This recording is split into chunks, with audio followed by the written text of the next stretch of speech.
Bismillahirrahmanirrahim. Assalamu alaikum, ladies and gentlemen. Today we will discuss a very important directive of the Quran. In fact, it is something which, if is not understood, might end up in a lot of confusion. In the beginning of Surah Al Imran, it has mentioned that the Quran consists of certain verses which are called Mutashabihat by the Quran. In this short talk, I will try to explain how Ustaaz Amin Ahsan Islahi has interpreted these verses, and because of the fact that these verses at one point say وَمَا يَعْلَمُ تَعْوِيلَهُ إِلَّا اللَّهُ, which means that which is generally translated as only God knows the meaning of these mutashabihat verses. Hence there is this general notion which is found amongst our readers and even serious students of the Quran, that there are verses in the Quran whose meaning is only known to God, and hence we should not expend our own effort and energy in understanding them. And moreover, since there is a difference of opinion as to what exactly is implied by the word mutashabihat, so therefore this further compounds the situation, because it is not even known that what these mutashabihat verses are. And on the other hand, if we try to ascertain them, that which of them actually can be categorized as mutashabihat verses, then the other problem comes to our mind, or we face that problem, and that is that we cannot understand them, only God understands them. So first of all, I'd like to explain how Ustaaz Amin Ahsan Islahi, in his tafsir, his exegesis of the Quran, has sought and ventured forth in order to explain and elucidate this particular concept which is found in the Quran. His tafsir of Surah Al Imran is available. It's available in both languages, and of course Urdu is the original language. It's also available in English. I would advise our viewers to look it up whenever it is possible for them, because it does contain a wealth of knowledge and certain other aspects which I may not touch upon here, but they, of course, they need serious consideration as well. My point and my focus today entirely rests upon the term mutashabihat of the Quran, or the word mutashabihat of the Quran, and because of the fact that it is generally thought that only God knows the meaning of these mutashabihat, hence the problem which arises before a common reader is that a book about which it is claimed, in fact it itself claims that it is guidance for mankind, hudan linnas, and that it has been revealed in clear Arabic, Arabiy Mubin.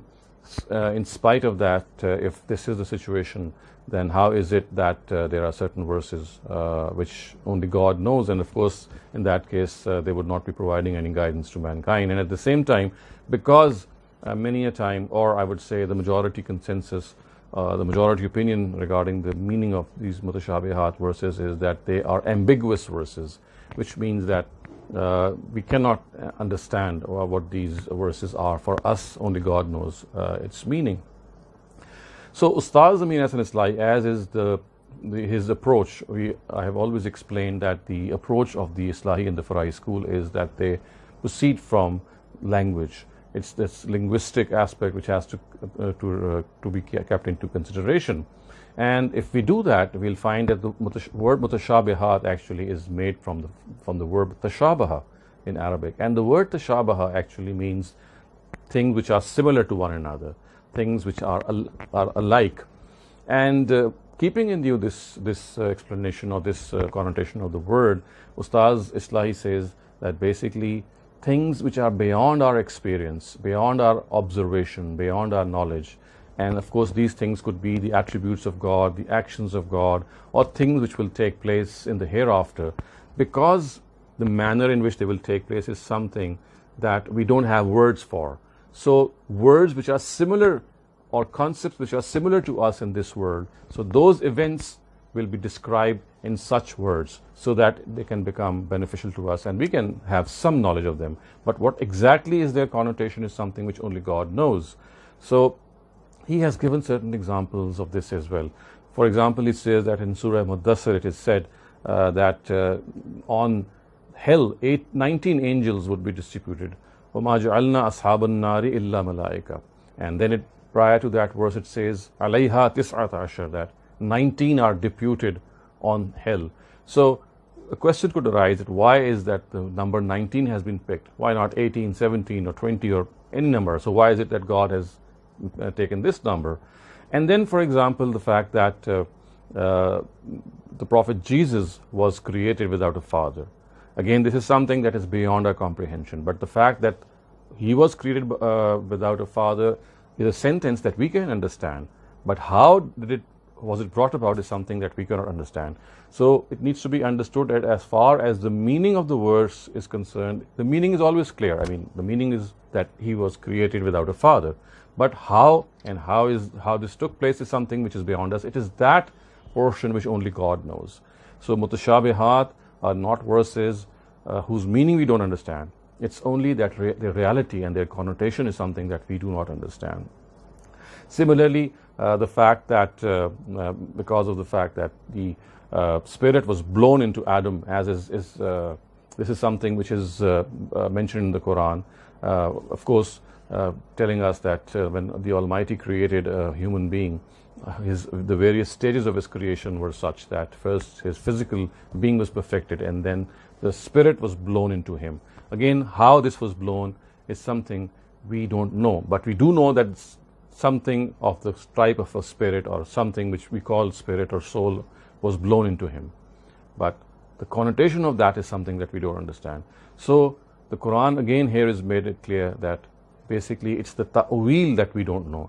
The word ta'wil, which actually occurs in these group of verses later on, and the words are وَمَا يَعْلَمُ تَأْوِيلَهُ إِلَّا اللَّهُ, and only God knows the ta'wil of these verses. The word ta'wil does not mean, it does not refer to the meaning of the verse. It refers to the reality or the connotation. And Ustaaz Amin Ahsan Islahi actually explained this by telling us that, look, if you pick up Surah Yusuf and you are at once faced with the dream of the Prophet Joseph in the beginning of Surah Yusuf, in which it is said that 11 stars and the sun and the moon would bow down in prostration before him one day. Again, the words are absolutely clear. But what does this mean? Because physically, of course, we know that the sun and the moon and the stars are not going to prostrate. So when his 11 brothers came to him in Egypt later on in the story as it proceeds, and the father and the mother of Joseph came to him, it is said, Haza ta'wilu ru'yaya. This is the connotation, or this is the meaning of the dream that you saw. So you see, what is being told us, what we are being told here is that what exactly is the connotation of something is what God knows. It will only come to surface when it happens. So the word ru'ya, هَذَا تَأْوِيلُ رُؤْيَايَ, the way it has been mentioned at the end of Surah Yusuf, tells us that this is the meaning, this is the reality of the dream which has now unfolded. So again, the word ta'wil is something which Ustaz has pointed out and said that the word ta'wil actually refers to the connotation. It does not refer to the meaning. And here also the word connotation is used when it is said that none except God knows the connotation of these Mutashabihat verses. So it would be incorrect to translate that only God knows the meaning of these Mutashabihat verses. What contrary to this is the meaning is that only God knows the connotation. So the connotation is something which only God knows and which will come to us when we go towards that world, when we rise in that world. So you see, what needs to be understood and really taken hold of is that as far as the Mutashabihat are concerned, they are not ambiguous verses. They are not something that is, they are beyond our, we do not know what their Arabic is or what their meaning is. It's only their connotation is something which is known to God, and they do not relate to our basic guidance, which is the other important thing that we have to understand. For a parallel concept of Mutashabihat, another type of verses are introduced in the same section of verses of Surah Al-Imran, and it is said that the Quran consists of Muhkamat and Mutashabihat. The Muhkamat are verses which actually encompass the basic guidance of the Quran, the basic message of the Quran. There is nothing of the sort of any allegory or parable in them. They are not mentioned in the form of any similes or any comparison, which is the case with the Mutashabihat verses. As far as the Muhkamat are concerned, they encompass the guidance of the Quran. For them, the connotation, the meaning is absolutely clear.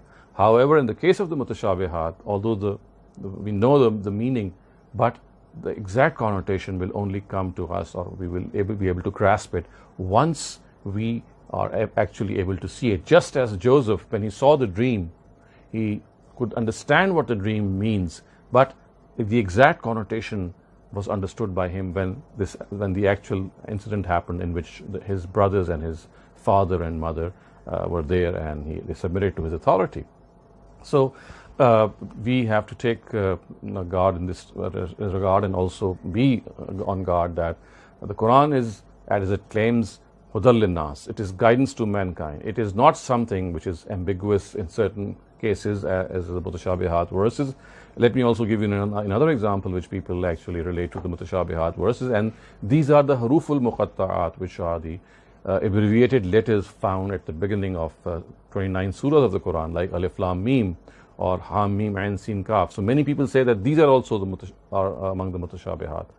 Again, this is not correct. I have elsewhere given a talk and shown that these are basically words which have a connotation, and that is that they refer to the name of the surah, but then perhaps that's another chapter and another section that you can look upon.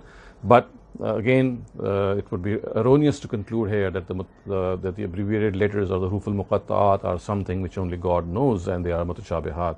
Of course, here again the situation is that they are not Mutashabihat. They are not only not Mutashabihat in any sense of the word, even here they belong to the Muhkam guidance of the Quran. They are basically the surah names of the Quran.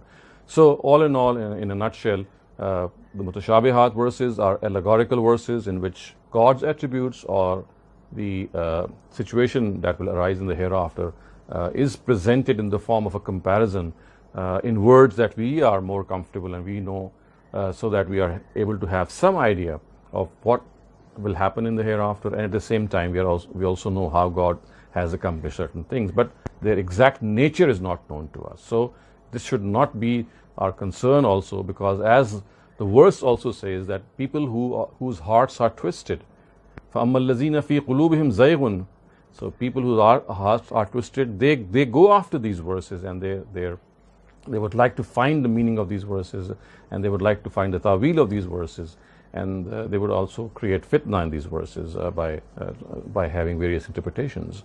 So I do hope that this explanation would actually urge you to pick up Surah Al Imran's tafsir of Ustaaz Amin Ahsan Islahi and see how he has very logically explained. And also, as I said earlier on, his approach is linguistic. He approaches every problem of the Quran, or every seemingly problem of the Quran which is imposed on us, as something which has to be resolved through the language. And of course, it is here that he has again taken up the same procedure and the same approach.